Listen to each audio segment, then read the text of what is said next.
Hello and welcome to yet another week of Greek, First John. We enter First John 5 this week. Lord willing, let's go ahead and begin with where we left off last week with First John 4:20. Can you translate this? And here's my translation. If someone should say, I love God, and yet hates his brother, he's a liar. For the one who does not love his brother, whom he has seen, God, whom he has not seen, he is not able to love.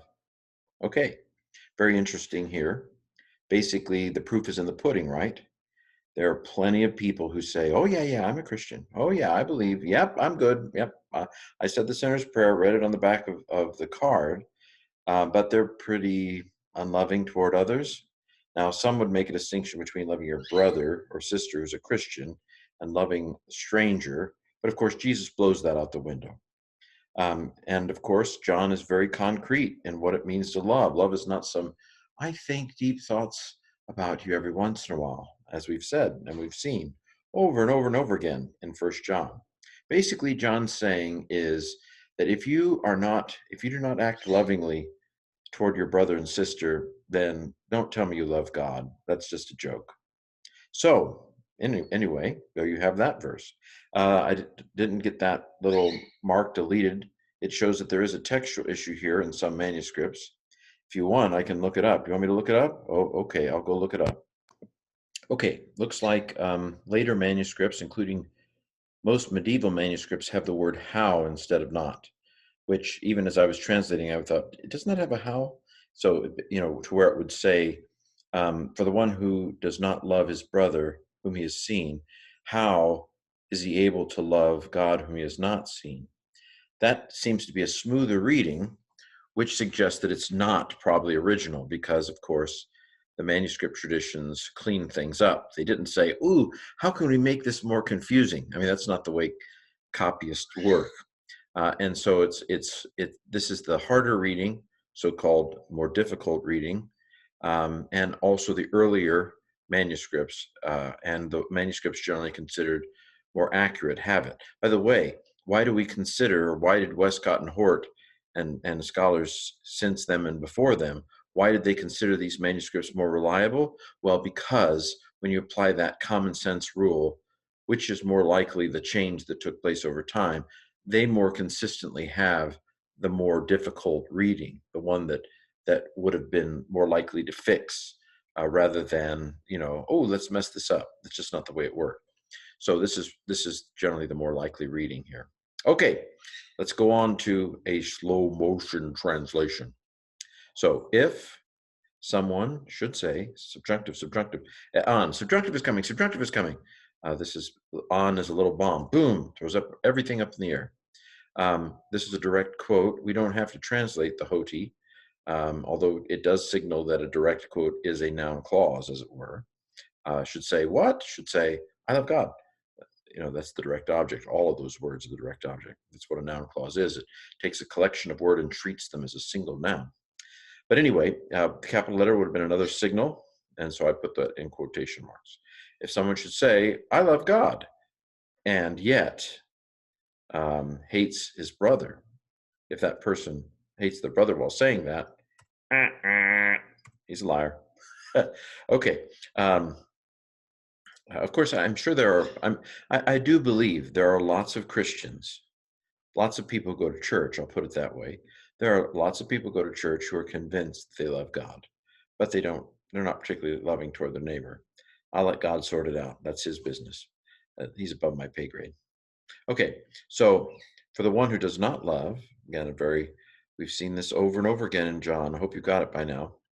The one who does not love his brother, whom he has seen, God, whom he has not seen, he is not able to love. So, putting it into better English. So, the person who does not love his neighbor who's you've seen, he's not able to love God, whom he hasn't seen. That's the sense here. Okay, breaking it all down. A little bit more detail with grammar, some interesting grammar. Of course, on signifies a condition, and it's the if. So it's a subjunctive is coming, subjunctive is coming, and in fact should say is subjunctive. This is an indefinite pronoun. If it had the accent, it would be a, if it had the accent, it would be a interrogative pronoun. But without the accent, it's indefinite. Okay, so ape, aping an aorist. So it is aorist, but this ending is strange, maybe for you. It's not something you see in first semester Greek. I'll put it that way. It could even be fried. Oase, it's the third person singular. Yeah, so it's aorist, active subjunctive, third singular from Lego. Apon is the second aorist of Lego. The hoti indicates direct discourse, as does the capital letter in this case, and there you have it.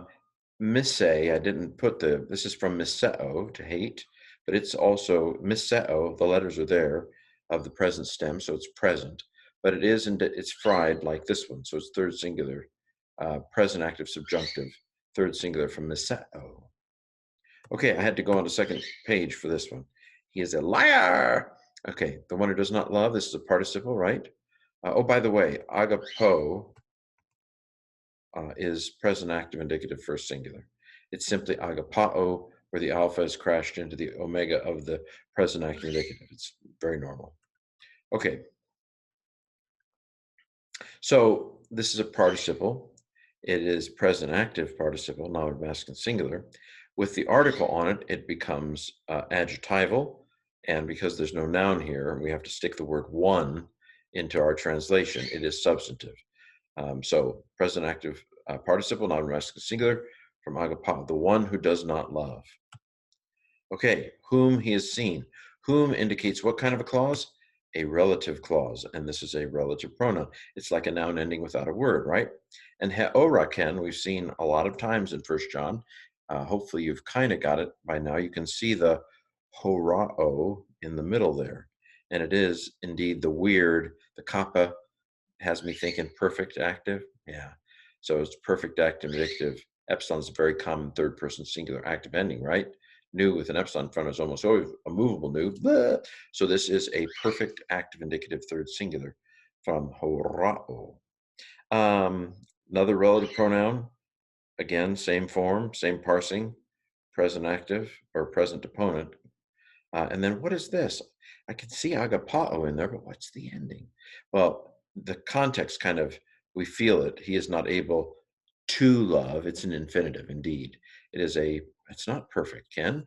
Let's see if we can do a I Dream of Jeannie and fix that. Blink, and it's fixed. So it's present active infinitive, agapao. You might wonder, well, why isn't there a subscript there? Isn't it a crash between agapa and ain, epsilon iota nu, and alphas and epsilons, whichever comes first wins, alpha, and then the iota hangs on for dear life as a subscript, right? Well, that's what it should be. It isn't. I just have to memorize it. Okay, so let's see if we can pronounce this thing. See if we can pronounce up to the comma. Here's my attempt. Ean tis ape, hoti agapo ton theon, kai ton agapo adelphon, autu mise. Next line. Psustes estin, ho gar me agapon, ton adelphon, autu, hon heoriken. Final line.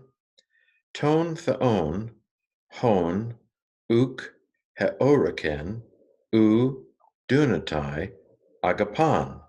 Okay, how'd you do? Now let me try to read it at normal speed. Ean tis ape, hoti agapo ton theon, kai ton adelphon autu mise, psustes estin. Hogar me agapon ton adelphon autu ton theon hon I tried. And so this has been 1 John 4, verse 20.